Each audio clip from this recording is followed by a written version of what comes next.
Hi, I'm Kate. Hi, I'm Eli, and we're here to show you the easiest way to install a West Virginia split rail fence. West Virginia split rail is a rustic type of fence made with posts and rails that lap into the posts. Its uncomplicated design makes it ideal for defining a property line or boundary by creating an appealing visible barrier. The rails are cut from logs and are irregular in shape, which is why it's called a split rail fence. Before getting started, you need to determine the perimeter, obtain any permits you need, and make a checklist of tools required. You should also ensure that any neighbors who share your property line are informed of your fence plans to avoid any conflicts. First thing you'll need to do is to measure your property to see how much split rail fencing material you will need. When defining the perimeter, decide where you want to put any openings or gates. Then measure the perimeter of the fence to get the length.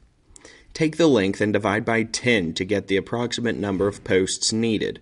Spacing between the posts should be kept as uniform as possible, but being precise is not required.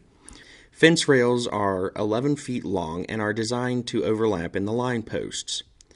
The design from the center of one post to the next should be about 4 to 6 inches less than the length of your rails, making it 10 foot 6 inches to 10 foot 8 inch sections.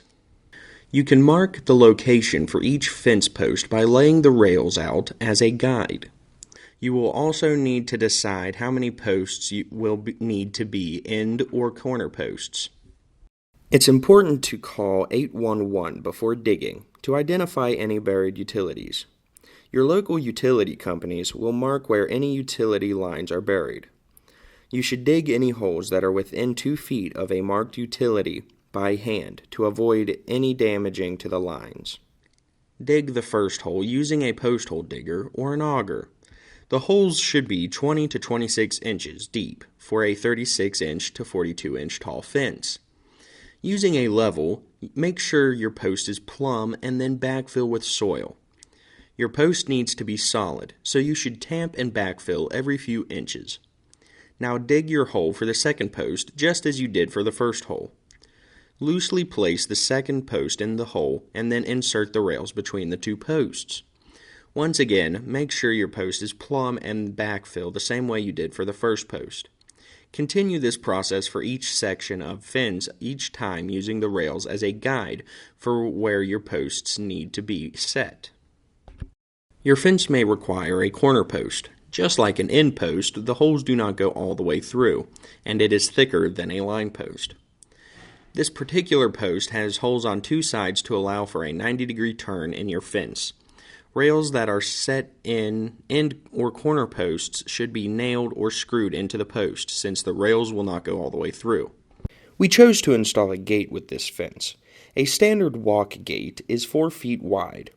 Hardware kits can be purchased that include a latch and hinges. Before installing the gate, make sure to measure and level it. You should use an end post for each side of the gate. End posts differ from line posts as they are thicker, and the holes do not go all the way through them. There is no overlap on the rails on end posts or corner posts because the holes do not go all the way through. Complete your installation one section at a time using the same steps as before. Installing a split rail fence is a fairly simple process. Once installed, a split rail fence is an attractive way to represent the perimeter of your yard or property.